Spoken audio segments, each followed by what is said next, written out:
오늘 시편 119편 105절부터 112절까지 말씀은 눈이라는 히브리어 알파벳으로 시작합니다. 눈으로 시작하는 하나님의 의도, 시편 기자의 의도가 어디 있었을까요? 눈은 물고기에서 온 상형 문자입니다. 뜻은 진리의 사역이다 라고 생각하시면 됩니다. 물은 곧 진리와 밀접한 관계로 진리로 말미암은 생명체의 역할로 그 의미를 나타내고 있는 거예요. 그래서 성경에서 물고기라는 단어를 이렇게 쓴 것은 지중해와 팔레스타인 호수를 통틀어서 모든 고기를 지칭했다라고 생각하면 됩니다. 그래서 눈의 원래 의미는 바다 깊숙한 곳에 숨겨져 있는 물고기입니다. 그래서 눈에 파생된 이 의미는 숨겨져 있는 것, 여성적인 것, 몸을 숨길 수 있는 장소 할 때 눈이라는 이 스페링의 의미를 가져다 줬습니다. 그래서 무엇인가를 포함하고 있는 장소, 물고기들, 양수 속에 있는 태아, 생명의 싹, 생명, 그리고 미래의 탄생, 어린아이, 성장, 생산, 성장하기, 자라나기, 이런 의미를 가지고 있습니다. 이 눈이라는 스페링으로 시작된 단어가 네페시, 네페시란 말은 숨쉬는 존재, 영혼, 생명, 이런 의미입니다. 이 네페시라고 하는 그 눈으로 시작된 단어는 이 나파시에서 왔는데요, 숨쉬다, 온기를 회복하다 에서 유래된 명사이기도 합니다. 또 하나 더 눈이라는 그 스페링으로 시작된 이 단어 중에 하나가 있는데 나비라는 단어입니다. 나비, 호를 날아다니는 나비라는 그런 글자는 똑같은데 히브리입니다. 히브리어인데 대언자, 선지자, 예언자 할 때 나비라는 단어를 썼습니다. 그래서 이 알파벳 눈은 바로 물고기라는 상형 문자인데요, 이것은 구속사하고 연결하게 되면 성경에서 물고기는 구원받은 백성들을 상징하고 있다, 이렇게 생각하면 됩니다. 갈릴리호수에 무수히 많은 물고기를 의미했다 한다면 그 물고기가 바로 하나님께서 택함 받은 백성들이 그렇게 많이 있을 것이다 라고 하는 구속사적인, 하나는 시대적 그 상황, 배경, 문화를 말씀드렸고, 하나는 그래서 어쩌다는 거냐, 바로 우리의 구속사하고 연결시키시기를 하나님의 의도가 계셨다는 거예요. 그래서 성경에서 물고기는 구원받은 이 백성들, 다시 말해 성상교회를 얘기하는 것이 아니고 우주적 교회, 우주적 교회란 말은 예수를 영접해서 구원받은 지구 역사의 모든 백성들을 통틀어서 말한다 생각하면 됩니다. 그래서 이 죄에서 탈출해서 구원을 받았다는 의미를 가지고 있는 것이 바로 이런 눈이 가져다주는 이런 의미가 있습니다. 또한 구원받은 자들은 하나님의 말씀에 규정된 삶을 살아가기 때문에 이런 규정의 의미도 가지고 있어요. 두 가지를 잊지 마세요. 하나는 죄에서 해방받고 구원받은 하나님 백성이고, 또 하나는 하나님 백성들이 어떠한 삶을 살아가야 될 것인가, 이 성화의 삶, 이 두 가지의 의미를 가져든다고 생각하면 됩니다. 그래서 시편은 예수 영접하고 구원받은 사람이 어떻게 살아가야 될 것인가, 성화의 삶을 많이 다루고 있다고 그래요. 그래서 하나님 안에서 구원받은 백성들은 구원받은 그리스도의 삶을 살아가는 성화의 삶을 살아라 라고 하는 거죠. 우리들도 예수 그리스도의 십자가 복음의 말씀으로 언제에서 해방되어서 구원의 은혜를 받은 줄로 믿습니다. 그래서 예수님께서 이 땅에 오셔서 그 물고기 잡는 제자들, 어부들이잖아요. 그래서 제자들이 물고기를 잡아서 끌어올려서 양식으로, 음식으로 식탁에 올려 있는 것처럼, 고기 잡는 제자들을 불러서 너희들이 이 호수에서 잡는 그 고기처럼 하나님께서 택함 받은 백성들을 너희들이 복음을 전해서 구원해라.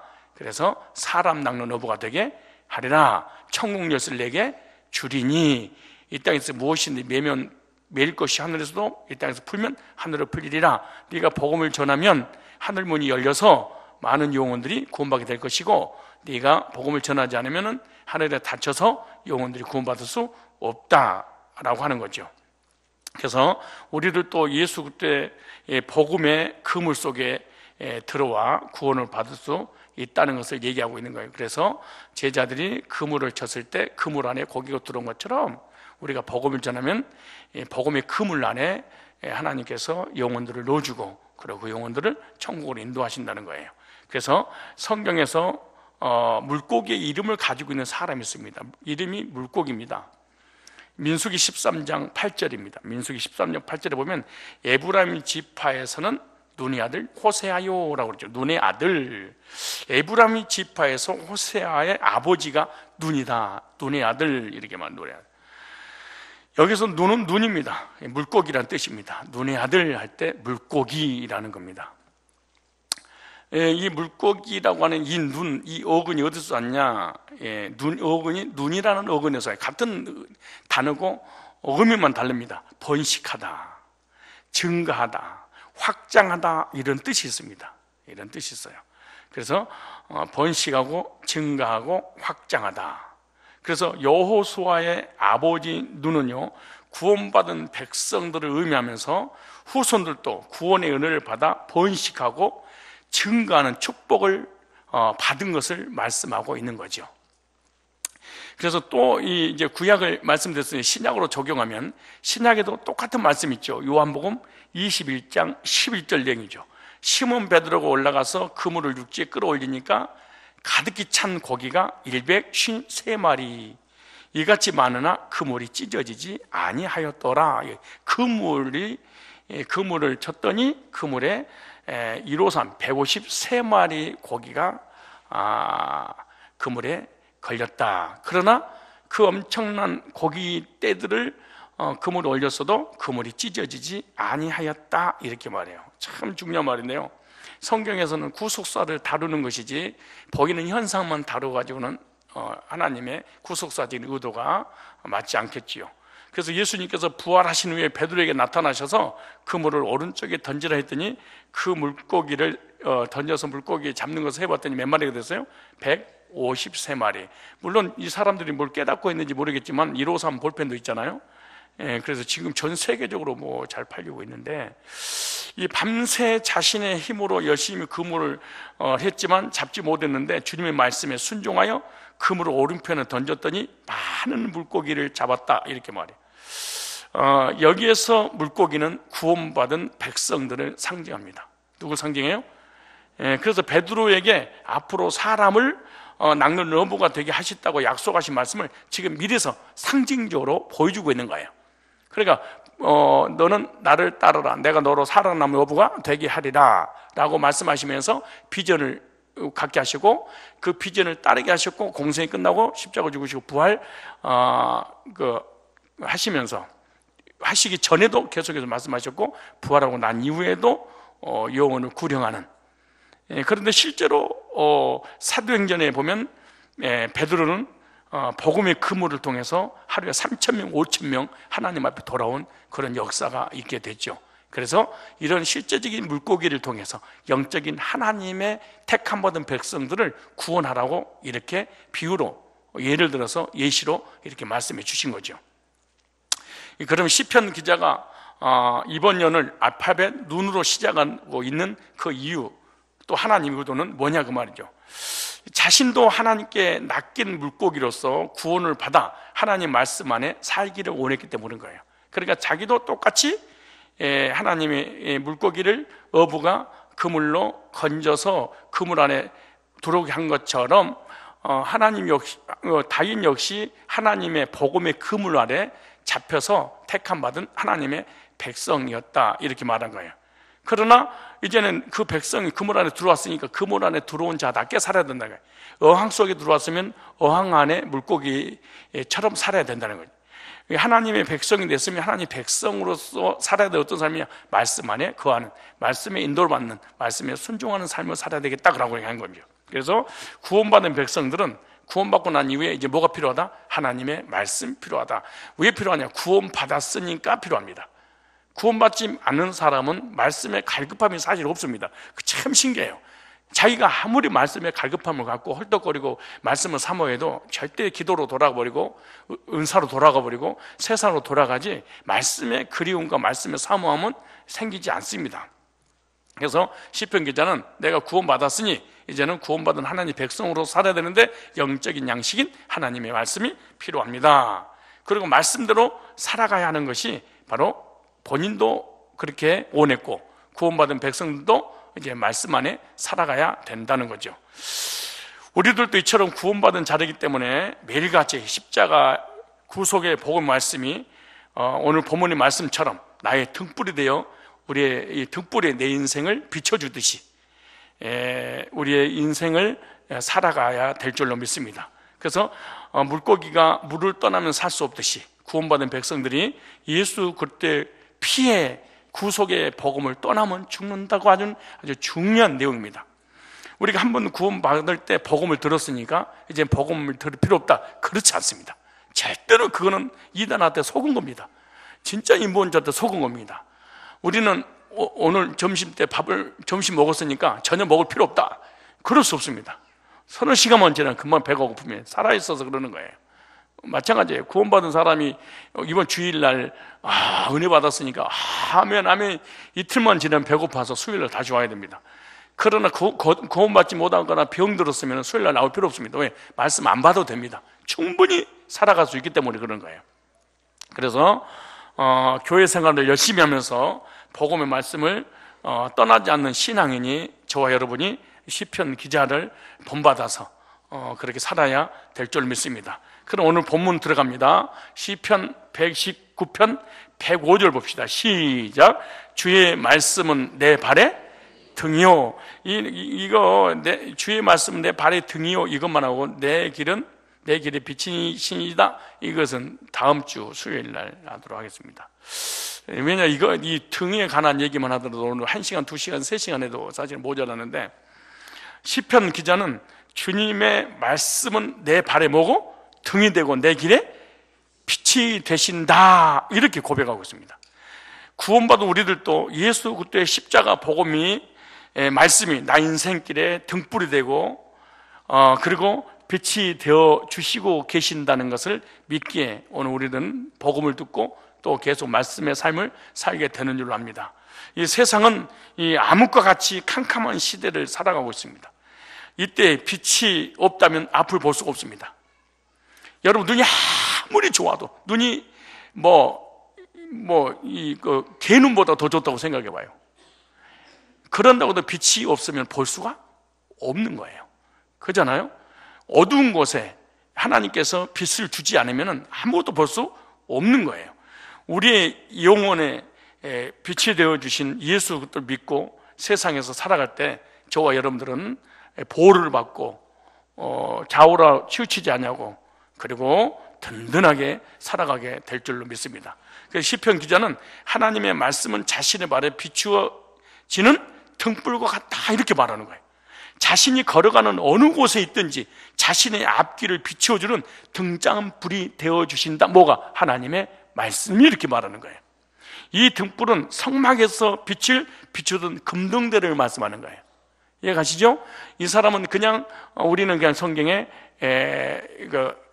등잔대, 등대, 빛 이렇게 말하지만은 성경에는 내 발에 등이요 할 때 이 등은 성막을 머릿속에 상상하면서 성막 안에서 하나님을 섬기면서 성막 안의 구조들을, 기구들을 생각하면서 이 말씀을 썼다, 이렇게 생각하면 됩니다. 여기 등이요, 이 등이란 말이 히브리어로 니르라는 단어입니다. 니르, 등불, 등잔대라는 뜻입니다.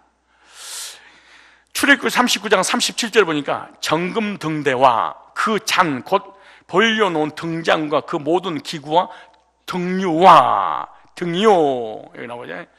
그래서 성막에는 뭐가 있냐? 뜰이 있고 성소가 있고 지성소가 있죠. 지성소 안에는 뭐가 있고? 속죄소, 하나님의 법궤가 있죠. 성소에 뭐가 있고? 향단, 떡상, 등대가 있고, 그때 등대가 너무나 중요한 역할을 하는 거예요. 등대는 빛을 비춰야 되니까 하나님은 섬길 수가 없는 거예요. 등대가, 일곱 등대가 촛대가 없게 되면. 그리고 뜰에는 번제단이 있고 뭐가 있고? 물두멍이 있고. 그래서 번제단에서 물과 성령으로 거듭나서 구원받은 사람이 단번에 영원히 온전케 신분이 바뀌어서, 죄산받고 신분이 바뀌어서 구원받은 사람은 이 바닥을 밟고 다녀야 되잖아요. 먼지 다 묻어요. 그래서 물두멍에서 늘 물로 씻어야 돼. 그래서 번제단에 거듭난 사람이 물로 죄 씻음. 그래서 번제단에서는 온죄 문제 해결되고, 그 다음에 물두멍에서는 자범죄 문제를 해결해야 됩니다. 그러니까 성소에 올 때, 갈 때, 출입할 때마다 물로 씻었어야 돼. 무슨 말이냐? 우리가 온죄 문제 해결 받았으면 자범죄는 회개하고 자백하고 고백하고 돌아서서 하나님 앞에 이렇게 살았습니다 라고 씻고 난 다음에 성소에 들어가서 하나님을 섬겨야 됩니다. 무슨 말 얘기하시죠? 그런데 번제단을 구원받았으니 끝났어, 이거 이단이 구원파 가는 거예요. 그래서 회개가 없는 구원은 잘못된 거예요.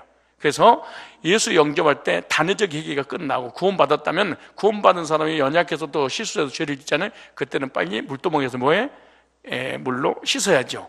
우리는 하나님 말씀으로, 복음으로 뭐 해야 돼요? 씻고 자복해서 씻잖아요. 그래서 요한일서 1장 9절에 우리가 우리 죄를 자백하면 저는 미쁘시고 의로사 우리 죄를 사하시고 우리는 모든 불에서 건져 깨끗게 할 것이요. 그래서 자백하고 고백하고 돌이키고, 그리고 말씀으로 씻고 복음으로 씻는, 그러니까 자백을 하든 고백을 하든 회개를 하든 말씀을 통해서 씻음받든 복음으로 씻음받든 우리는 자범죄를 다시 회개를 함으로 하나님의 관계가 회복되어서 성소에서 하나님을 섬길 때 우리 모든 이 성소에서 봉사하는 모든 예배의 행위를 하나님이 받아주신다. 그래서 어떤 한쪽으로 치우치면 절대 안 됩니다. 그리고 성소에서 등대 되신 예수님, 나를 대신해서 기도하신 예수님, 그리고 말씀의 떡이 되신 예수님을 만나서 지성소에 들어가서 그 하나님의 영광, 쉐키나 안한 하나님의 이 놀라운 메시지를 통해서 하나님의 임재를 경험하고 하나님을 누리며 살아가는 것이 이 그리스도인의 신앙생활의 삶인데, 오늘은 여기 등대에 대해 좀 하겠습니다. 오늘은 등대, 성소에 있는 등대인데요, 출애굽기 25장 31절, 그게 등대에 관한 얘기가 성경에 많이 있는데요, 구약과 신약이 다 많습니다. 그러나 시간이 없으니까 다 못 해주지만 출애굽기 25장 3절 이하에 보면 너는 순금으로 등대를 쳐서, 이거 정말 이거 읽기만 해도 은혜가 되는 말씀입니다. 너는 순금으로 등잔대를 쳐 만들되 그 밑판과 줄기와 잔과 꽃받침과 꽃을 한 덩어리로 연결하고, 32절에 가지 6을 등잔대 곁에서 나오게 하되 다른 3가지는 이쪽으로 나오고 다른 3가지는 저쪽으로 나오게 하며, 33절에 이쪽 가지에 살구꽃 형상의 잔색과 꽃받침과 꽃이 있게 하고 저쪽 가지에도 살구꽃 형상의 잔색과 꽃받침, 이거 하나 단어 하나하나 하려면 이거 1년 걸려도 못합니다. 분량이 너무 많았기 때문에. 그래서 등잔대에서 나온 가지 6을 갖게 할지며, 여기에 내용이 뭡니까? 등대는 어떻게 해라? 금을 녹여 만든 것이 아닙니다. 녹여서 만들어라, 쉽게 만들어라, 그렇지 않아요.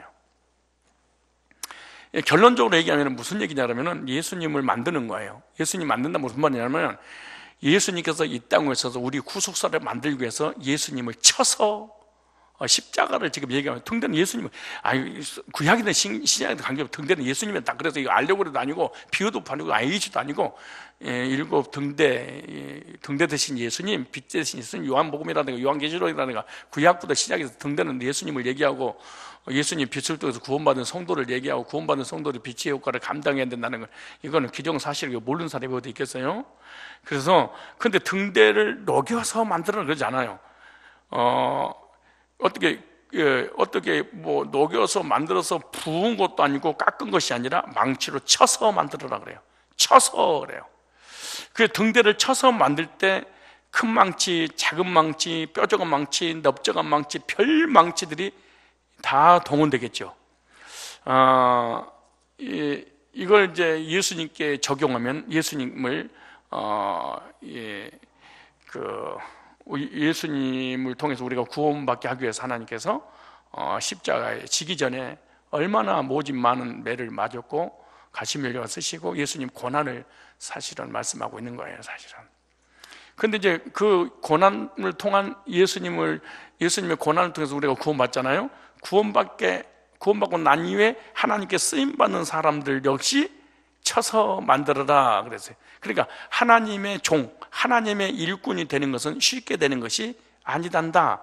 하나님의 나라를 위하여 교회에 헌신하는 사람들은 거기가 다 시련과 역경과 망치로 맞아서 만들어지는 거예요.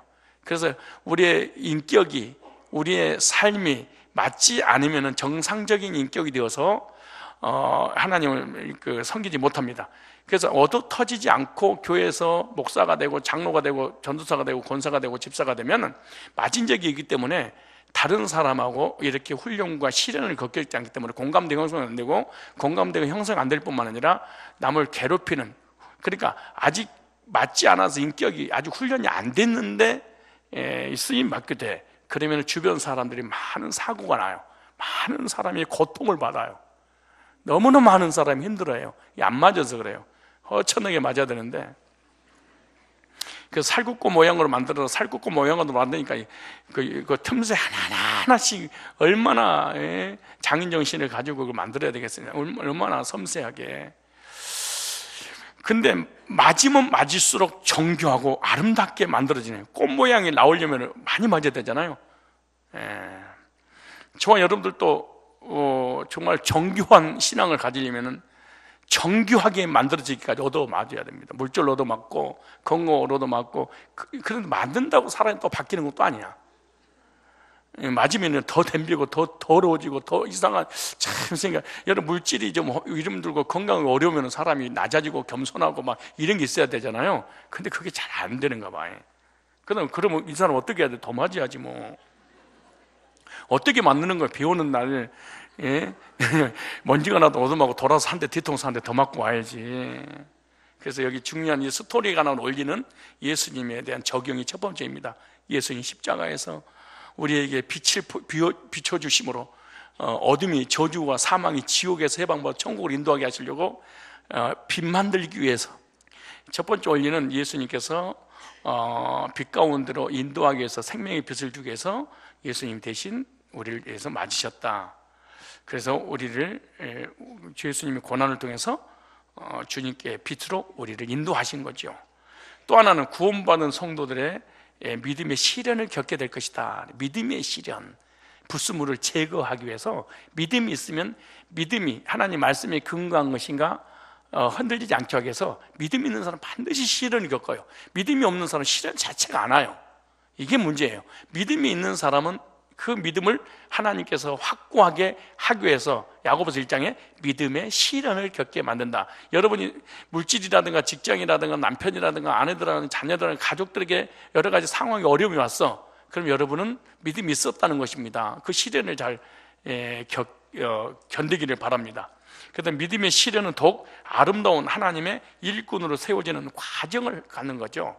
그래서 하나님의 종이 되기 위해서는 이 믿음의 시련을 겪게 되고, 믿음의 시련을 통해서 일꾼으로 만들어지게 되고, 일꾼으로 만들어지면 그 일꾼을 통해서 하나님께서 드디어 사역을 하게 만들어서 많은 영혼들을 그쪽에 인도하게 하신다, 그 말이에요. 그래서 정교하고 아름답게 만들기 위해서는 어떻게 될까요? 조금 맞아야 될까요? 많이 맞아야 될까요? 많이 얻어 터져야 됩니다, 사실은요. 그래서 주의 종들은 간증하면 얻어 터진 얘기밖에 없어. 어쩌면 이리 터지고 저리 터지고 죽지 못해 사는 목회자들이 얼마나 많은지 몰라요. 얻어맞고 그래요. 하나님의 사람들도 많이 맞을수록 정교한 작품이, 정말 정교한 일꾼이 하나님이 어디 갖다 내놔도 쓰실 수 있는 그런 인품으로 만들어지게 될 줄 믿습니다. 어떻게 정교하게 만들어 드릴까요? 우리 이 시간 이제 그만 설교하고 기도하면서 하나님 저 정교하게 만들어 주세요. 그 기도 하실래요? 대답을 안 해요. 아니, 하나님과 크게 쓰임 받는다며. 안 쓰임 받아도 되니까 그냥 대충 우습게 만들어 주세요. 그래요? 벌퍼먹게? 작품 안 되게? 그죠? 지금 혹시 여러분 물질이라든가 건강이라든가 여러분 삶에 뭐 맡고 있다면 하나님께서 일꾼으로 준비시키는 그런 과정이라고 생각하시고 믿음의 시련을 꼭 견디시기 바랍니다. 그 말씀을 읽어보시면 은혜가 되니까 믿음의 시련. 자, 야고보서 한번 보세요. 야고보서, 야 보고해. 자, 일어나셔서 야고보서 찾으셨어요? 몇 장? 1장 2절. 자, 보세요. 내 형제들아, 성도들이잖아요. 구원받은 백성이죠. 내 형제들아, 너희가 여러 가지 시험을 만나거든 온전히 기쁘게 하라. 그러니까 구원받은 성도에게 반드시 시련이 필연적이다, 그 말이에요. 이 등대의 빛을 발하게 되면 안 맞을 수는 없다는 거예요. 반드시 맞아야 된다는 거예요. 안 맞는 건 불가능한 일이지. 그렇지 않겠어요? 근데 목사님 요즘 맞고 있는 거 보니까 하나님 크게 쓰실 것 같은데 나이 몇 살이세요? 지금 85살인데요. 그냥 쓰임 받지 않는다고 그냥 맞지 마시고요. 그냥. 근데 나는 지금 나이가 젊은데 계속 요즘 막 힘들고 어렵고 하느님 안 되고 왜 이래요? 그거 뭐예요? 그건 네 죄 때문에 그래. 목사님, 난 너무너무 고통스러워요. 왜 그래요? 성질 더러워서 그래요. 그러니까 자꾸 뭐 하나님은 왜 나 맞는다, 하나님 때린다 자꾸 그쪽 적용하지 마. 거의 부부 싸움이 믿음 때문에 싸워요? 성질 더러워 싸워요? 아니, 부부가 싸울 때 서로 믿음 때문에 어떻게 하면 신령한 은혜를 받을까? 어떻게 믿음으로 살까?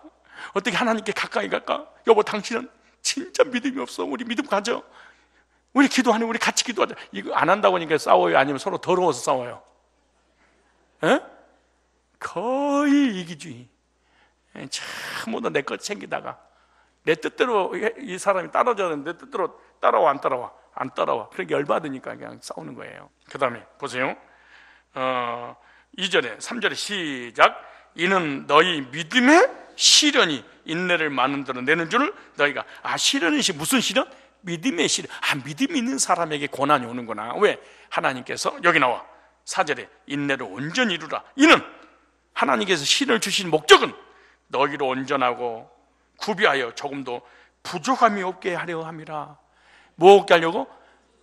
하나님께 내 인격부터 시작해서 나를 내 일꾼으로 신앙을 성장시키기 위해서 불순물 제거하기 위해서 하나님이 고난이라는 도구를 쓰신다, 그 말이잖아요. 그렇잖아요? 근데 무조건 고난을 당하면 이건 죄입니다. 무조건 하나님 뜻이 있어, 하나님 계획이 있어, 하나님 나를 때리고 있는 중이야, 나는 이거 끝나면 정금까지 나올 거야. 안 나와요. 너가 없어져 버려요. 정금까지 안 나와요. 그런 얘기 하지 마세요. 그럼 정금까지 언제 나오냐? 내가 왜 고난을 받는지 알아야 돼. 이게 이 말을 하고 넘어가야 돼. 대부분 우리에게 고난이 오면요, 하나님 계획이야, 하나님 뜻이야, 하나님 섭리야, 우리가 꾹 참으면 2배야, 있다고 소리하지 마세요. 그래서 그런 사람이 하도 많으니까 버티지 말고, 여기 나오죠 5절에 고난 당할 때 왜 고난 당하니 나한테 지혜 좀 달라고 기도해. 그럼 하늘 문을 열고 솔로몬에게 좀 지혜 줄게. 그래도 우리는 그냥 당해. 하나님 뜻이요, 하나님 섭리가 있어. 화가 복이 되고 해가 선이 될겨. 안 되든 못해. 얼마나 둘러대는지 합니다. 이게요 진짜 큰일입니다. 이거 장로교 진짜 이거 진짜 큰일 납니다. 이거 전부 다 하나님하고 덤태 씌우고 이러면 안 되게 나오잖아요. 너희 중에 누구는 지혜가 부족하거든 모든 사람 후회 주시고 꾸짖지 아니하시는 하나님께 구하라. 그리하면 주시리니. 왜 문제가 왔는지, 왜 직장에 어려움이 오는지, 왜 물질에 어려움이 왔는지, 왜 사업에 건강에 어려움이 왔는지, 사랑관계는 왜 깨졌는지, 왜 부부에 문제 왔는지 무조건 이기려고 하지 말고, 무조건 버티지 말고, 무조건 하나님 계획이고 하나님 뜻이고 하나님 섬지고 화가 복이 되고 해가 선이 될 거야, 이렇게 하지 말고, 너 무슨 일이야? 이유가 있을 거 아니에요? 하나님 앞에 좀 지혜 좀 달라고 해라. 그럼 내가 하나님이 근데 맞아야지. 네, 몇 대 맞을래? 마음대로 때리세요. 맞았어. 또 때릴 도 없어요? 때리고 또 떼세요. 이러면 그 매가 무슨 소용이 있겠어. 왜 맞는지를 알아야지. 그리고 10대 맞이고 2대 맞으니까 안 돼. 한 대 맞으니까 안 맞을 거 아니에요. 그래도 우리 무조건 버티는 거야. 그러면 안 돼. 지금 혹시 맞고 있으세요? 눈을 보고 인사하세요. 너무 오래 맞으셨네요. 시작. 아니, 맞았으면은 하나님께서 실제로 정금같이 아름다운 일꾼으로 빚이고 있는 과정입니다. 토끼냥이가 진흙 한 덩어리 가지고 여러 가지 부류의 아름다운 정교한 그릇들을 만드는 것처럼 하나님 만들고 있는 과정입니다. 그러니까 하나님 만들고 있는, 내가 잘못 안 했는데 이런 고난이 왔으면 그렇게 얘기를 해야 돼. 아니, 만들고 있는 과정이시군요. 아직도 내가 불순물이 많네요. 저를 성화시켜 주세요. 나를 변화시켜 주세요. 이제 그만 맞고 싶어요. 이렇게 하든가, 아니면 진짜 이유가 모르면 하나님 지혜를 달라고 그러고, 하나님 기도해서 하는 지혜를 주세요. 그렇게 해야지. 그죠? 그럼 나의 잘못으로 인한 것은 회개하고 그래야 될 거 아니에요. 첫 번째, 두 번째, 세 번째요? 뭐요? 세 번째지. 근데 세 번째여도 괜찮아. 맞고 있다는 건 하나님 백성이라는 증거야. 이해가 되시죠? 내 백성이니까 때리지 남의 백성은 때리겠습니까? 등에 대해서 이해 가시죠? 누구를 얘기한다? 예수님이 고난을 통해서 우리가 구원받고 빛 가운데 있게 하시고 영원한 천국으로 인도하셨잖아요. 근데 우리들도 예수님처럼 얻어맞은 그 삶을 살아야 돼. 큰 일꾼은 큰 일꾼답게 막 하는 시련이 와.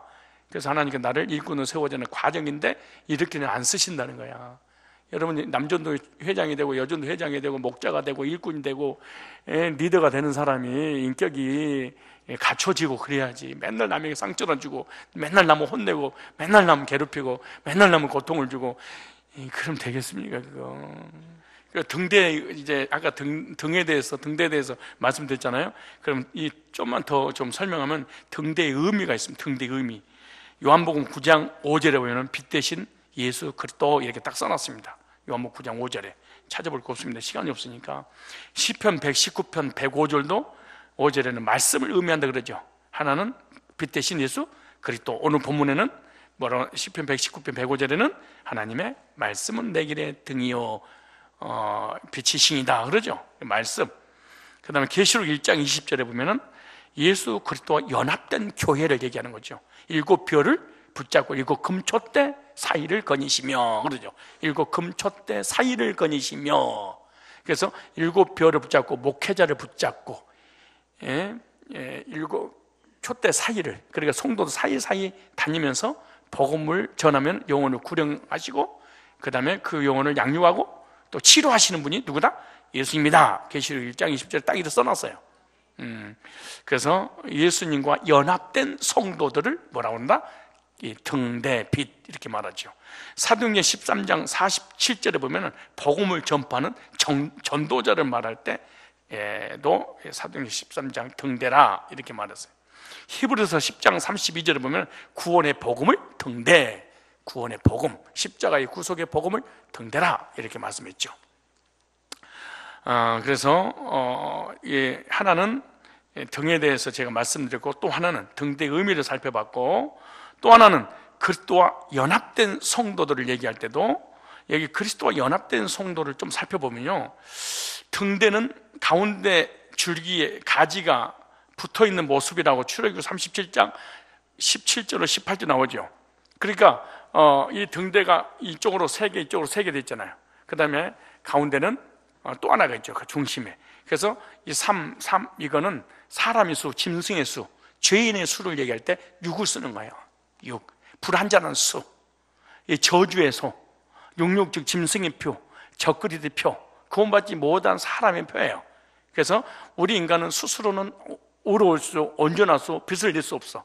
그런데 중간에 누가? 예수님이 우리 중심에 오셨을 때 7이라는 완전수가 되는 거죠. 그러면은 이 중심에는 누구고? 예수님이고, 가지는 성도다. 그래서 가지는 반드시 어디에 붙어 있어야 된다? 가운데 중심이신 예수님께 붙어 있어야 된다는 거죠.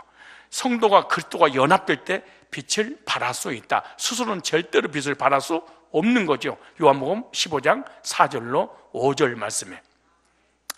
또 하나 더 하면은 성도와 성도가 그리스도를 중심으로 연합할 때 이걸 교회라 이렇게 표현했습니다. 성도가 하나 될 때 이것을 등대, 성도는 연합할 때 능력이 나타나고 역사가 나타나는 거죠. 그래서 촛대는 몇 개로 됐다? 7개로 되어 있다 그랬어요. 그래서 1은 하나님의 숫자입니다. 2는 증인의 숫자지요. 3은 성삼위 하나님의 숫자입니다. 4는 고난의 숫자죠. 그 다음에 6은 사람의 숫자고 7은 완전수죠. 그래서 6에다가 2를 더 보태야만이 7이 돼서 완전하게 구원받은 사람이고, 근데 더 신기한 것은 이쪽 3개하고 저쪽 3개하고 전부 다 이 밑에가 기름을 우에다 붓잖아요. 그럼 전부 다 연결 다 됐습니다. 그래서 이쪽에다가 기름 붓고 저쪽에다 이렇게 기름 부어서 불을 켜는 게 아니고 한 군데 딱 끼면 기름 전체가 7개가 전체 동시에 다 기름이 들어가서 불이 다 오는 거예요. 그래서 똑같은 성령으로, 똑같은 복음으로, 똑같은 예수로, 똑같이 하나님 역사로 거듭나는 게, 그런 사람들이 딱 똑같은 언어, 똑같은 생각, 똑같은 말을 하게 돼 있어요. 왜? 같은 줄기이기 때문에 그러는 거예요. 그래서 나는 구원 받았는가 하면 어떻게 할 수 있냐? 그 성도들과 연합이 안 된다. 그러면 진짜로 거듭나서 복음 듣고 정말 이 등대 6줄기 7수리라는 이 안전수 안에 내가 같이 들어가야 됩니다. 다 연결돼 있잖아요.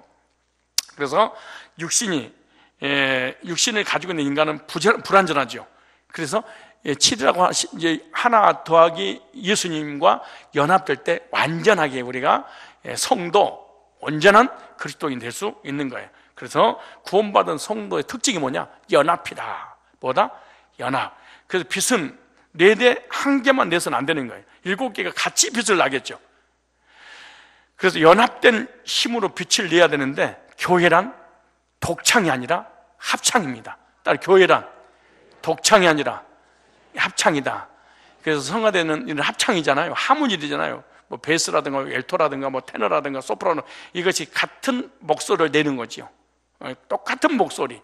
그래서 전부 다 각자 파트가 다 다르지만은 듣는 사람에는 똑같은 목소리가 나오는 거예요. 한자가 노래 잘한다고 해서 그냥 막 팍 튀어나오면은 노래 잘하는 게 결코 아니지요.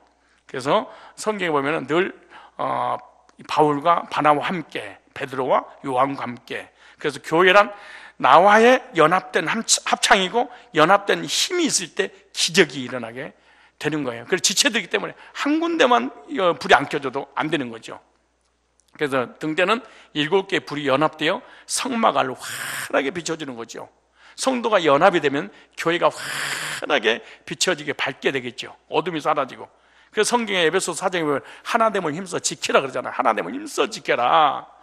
이 한 사람이 천을 쫓고 두 사람이 만을 쫓지 않느냐라고 하는 거죠. 이같이 하나님께 종속 선언한 사람이 7인간입니다. 완전한 사람이죠. 이때 사명을 가지고 빛된 등대 생활을 할 수 있다라고 하는 겁니다. 베드로가 혼자 있을 때는 뭐예요? 시험 들었잖아요. 참 혼자 있으면 시험 들어요. 진짜 혼자 있으면 시험 들어도 회복되기도 사실 힘들고요. 신앙의 독불장, 등잔 지 혼자 하나가 불을 켜지고 그럴 수는 없습니다. 절대 그럴 수 없습니다. 등대도 줄기 하나에 6개가 붙은 완전한 숫자 7이듯이 우리 성도들은 연합될 때 하나님의 능력이 나타나고, 나는 연합이 안 된다, 나는 혼자 있다, 그런 베드로처럼 시험 들고 문제가 있다는 사실을 알아야 됩니다. 흩어져 버리면 진짜 위험합니다. 정말로 위험한 신앙입니다. 나는 구원받았는데요, 나 누구 만나기도 싫고 저는 혼자고 누가 교제도 안 돼요. 그럼 너만 구원 안 받은 거예요. 이게 심각한 거예요. 이게 정말 생각해 버려야 돼요.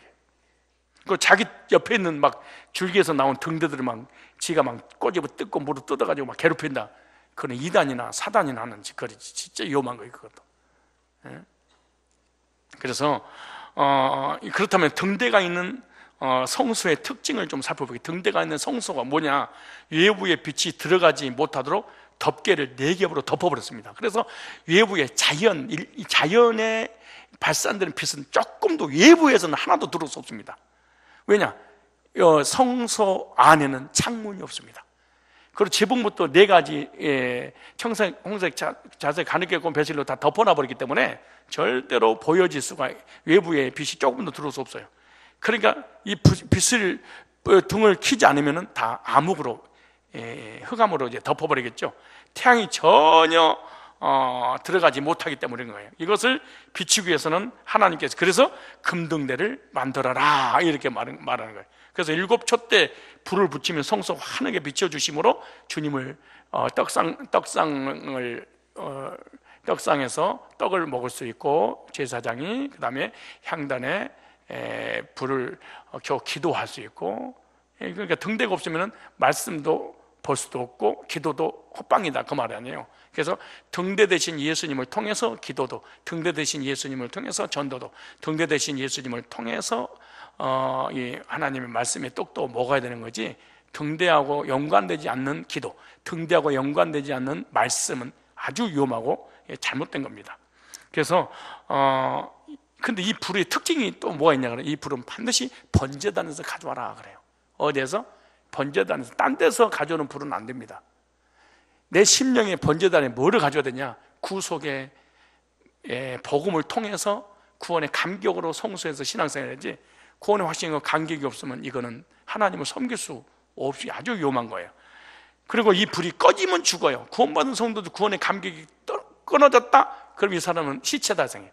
구원의 감격이 없다? 이 사람은 제정신이 아니에요. 실제로 그러는 거예요. 그래서 항상 등대에 불은 뭐 있어야 된다? 켜져 있어야 됩니다. 왜냐? 또 하나 더 보면 레위기 10장 1절에 보면 다른 불을 켤 수 없다 그래. 다른 불은 안 된다는 거예요. 등불은 분향할 때 켜게 되었는데 출애굽기 30장 7절로 8절에 반드시 번제단에 불을 드리라 그래. 민수기 3장 4절에 보니까 다른 불을 들이다가 죽었다 그러죠. 다른 불, 복음이 없는, 복음이 아닌 다른 불을 강단에 들어오면, 강단에서 도덕적이나 윤리나 율법이나 우리 인간의 행위나 아무리 좋은 말이라도 어떤 선행을 통해서 구원받을 수 있다든가 이런 것을 성경이 다른 불, 막 은사 집회, 이게 전부 다 다른 불입니다. 강단에. 이것이 저주받는 길이죠. 다른 불이지 이게. 복음이 아닌 거. 왜냐? 번제단에서 오는 불이니까 뭐예요? 복음이어야 된다는 거야. 강단은 성경에서 하나님께 말씀을 받아서 전할 때는 언제든지 복음하고 연결되지, 복음이하고 연결되지 않는 것은 하나님이 전혀 받지 않고 도리어 저주를 받고, 예배 드리다가 결국 저주받고 죽었잖아요. 출애굽기 27장 20절로 21절에 보면은 불을 꺼지지 않게 하라. 뭣도 꺼지지 않게 하라? 불을 꺼지지 않게 하는 것이 제사장의 사명입니다.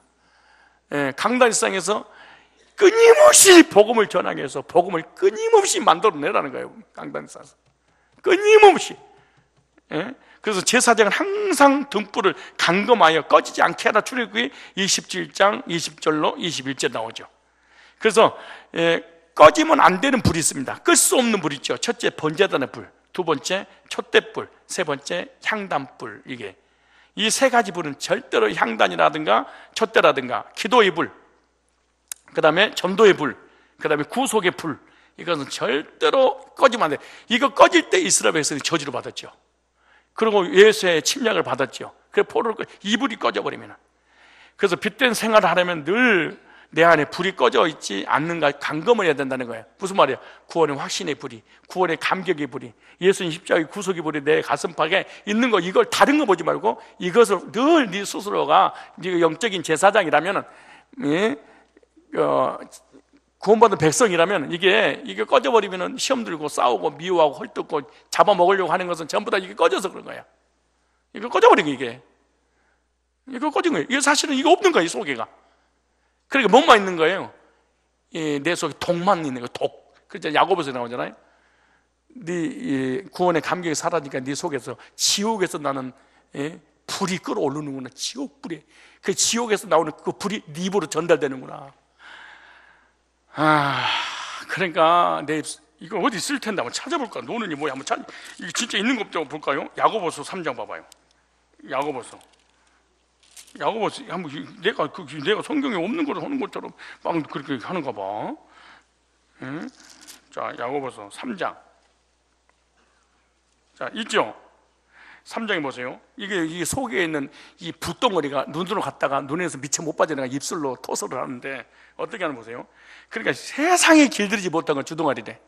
여기 3장에 나오잖아요. 쭉 보면 뭐 하다못해 미물, 벌레도 아니 애벌레도 길을 들일 수 있다 우리 인간이. 군뱅이도 이리 가라 자로 오로 소도 한문을 가리키면 말을 듣는데 그래도 우리 인간이 이건 절대로 제어할 수 없대. 이 말은 9절에 보세요. 보세요. 다른 건 다 읽어도 여기 7절 한번 읽어볼까요? 아니 여러 종류의 짐승과 새며 벌레와 해물은 다 길들.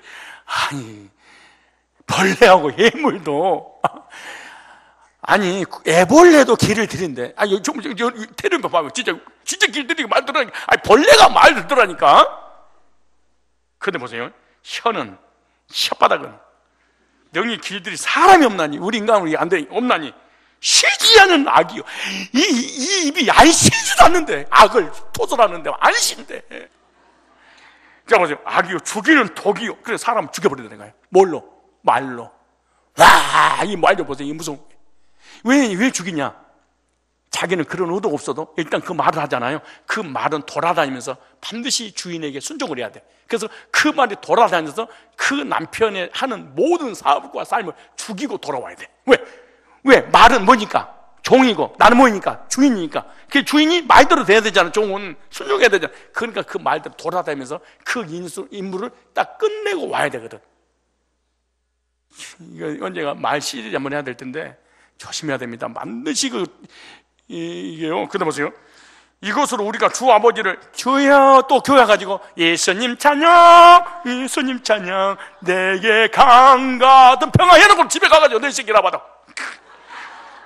이게 누가 그런 거예요? 구원받은 사람이 교인이 크리스찬이 그런다는 거예요. 뭐죠 여러분? 이러므로 우리가 이 주 아버지를 찬송하고 이것으로 하나님 형상 지음받은 사람을 저주하는 하나님을 저주하는 거야. 하나님의 첼렘을. 무서운 거죠 사실 이게. 그러니까 하나님을 공격하는 거예요. 사람한테 하는 게 아니야 사실은 이게. 하나님 앞에 공격이 안 되니까 사람 앞에 붙는 거야. 왜? 하나님이 이 인간 이렇게 만들었잖아요. 말은 안 하지만 속에 내면의 세계는 반드시 그 짓 하고 있는 거지. 근데 보세요. 한 입으로 찬송과 저주가 나누노다. 내 형제들아 여기서 이제 부드럽게 이것이 마땅치 아니하지 않냐. 샘이 한 구멍으로 어찌 단물과 쓴물을 내겠느냐. 내 형제들아 어찌 무화과나 먹어 감람여매를 포도나 무화과를 맺겠느냐. 이와 같이 짠물이 단물을 내지 못하느니라. 그러면서 이렇게 말씀하잖아요. 그래서 내 안에 성령의 불이 복음의 불이 구원의 확신과 감격의 번제단의 불이 타오르지 않고 있다면 이 속에서 악한 시기 질투, 미움 이런 것이 기어나간다는 거야. 우리가 구원받았으니까 우리는 온전하고 완전한 존재가 아니에요. 이 몸을 가지고 있는 죄성을 가지고 있는 인간은 은혜 떨어진 금방 불신자 돼버리는 거잖아요. 그래서 우리는 믿음의 불을 늘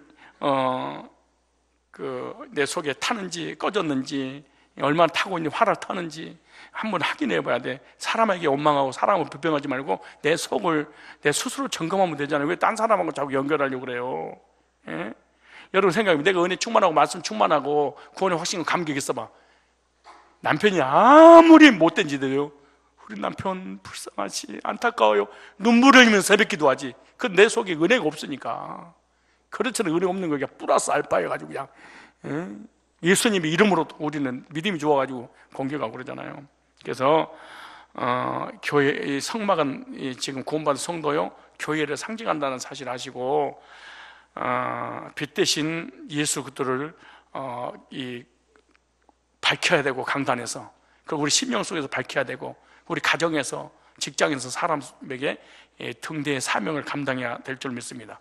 여기 내 발에 등이요 빛이요 등이요 여기서 등잔대라는 단어가 있는데요 니르라는 단어입니다. 등잔대 아까 얘기했잖아요. 그래서 구원받은 백성은 촛대가 되시는 예수 그리스도의 빛이 있어야 됩니다. 만약에 십자가 복음의 빛이 없다면 나의 영혼은 부패가 되고 말아요. 우리의 일생 가운데 계속해서 주님의 말씀의 등불이 되어야 될 줄로 믿습니다. 복음의 등불이 구원의 확신과 감격으로 살아야 되는데 구원의 확신과 감격이 사라져버리는 우리는 금방 불신자 된다는 사실을 깨달아야 됩니다. 그래서 하나님께서 우리에게 복음을 주시고 또 그 복음을 증거할 수 있는 사명도 주셨습니다. 그 등대는 반드시 불이 켜져야 되고 등대의 불을 어둠에 비추어 구원의 역사를 이루는 사명을 또 감당해야 됩니다.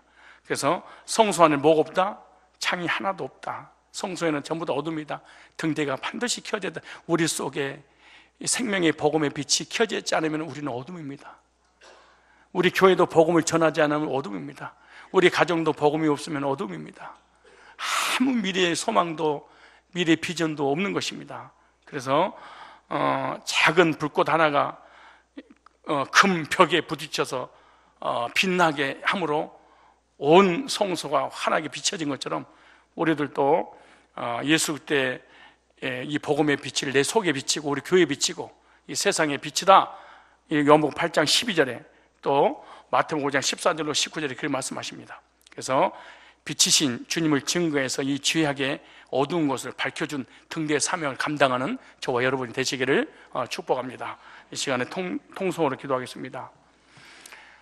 등대가 되신 예수님의 구속의 복음 빛이 내 심령 속에, 내 영혼 속에 들어오므로 모든 어둠과 죄악과 저주가 지옥의 흑암이 물러가고 영원한 하나님의 나라의 소망을 가질 수 있는 빛을 주신 주님, 천국 가는 그날까지 내 심령 속에, 내 영혼 속에 불이 꺼졌는가 안 꺼졌는가, 구원의 확신과 감격이 있는지 없는지 늘 감검하게 하시고, 우리 교회 강단에 우리 목자들의 입술을 통해서 끊임없이 생명의 복음의 빛만 증거되어 모든 교인들과 또 목장 식구들 어둠이 물러가고 저주가 물러가고 빛 가운데로 인도하는 리더들 되게 하여 주옵시고, 그리고 우리 심령 속에 임하셨던 그 복음 빛을 온누리의 증감으로 모든 죄악의 어두운 곳을 밝히 드러나게 할 수 있는 사명을 감당하는 저희들이 되게 하여 주시옵소서. 구원의 확신과 감격이 늘 충만하기를 원합니다. 통성으로 각자 기도하고 돌아가겠습니다.